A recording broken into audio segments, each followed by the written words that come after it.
Scale দিয়ে দুর্গের উচ্চতা পরিমাপ করলে দেখা যায় তা প্রায় 4 ফুটেরও কাছাকাছি, কিন্তু ইট পাথর নয়। এই দুর্গ তৈরি শুধু আইসক্রিম দিয়ে।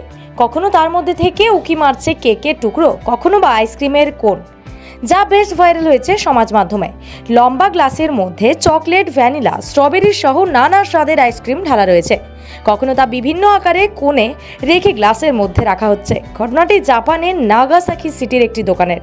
লম্বা গ্লাসের মধ্যে চকলেট, ভ্যানিলা, স্ট্রবেরি সহ নানা স্বাদের আইসক্রিম, কখনো তা বিভিন্ন আকারের ক্রিম, কর্নফ্লেক্স এবং কলার টুকরো দিয়ে স্তরে স্তরে সাজানো হয়েছে আইসক্রিমের দুর্গ।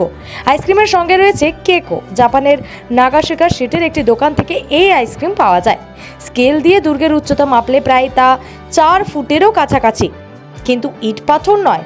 এই দুর্গ পুরোপুরি আইসক্রিম দিয়ে তৈরি এবং এই ভিডিও সমাজ মাধ্যমে এমনই ছড়িয়ে পড়েছে।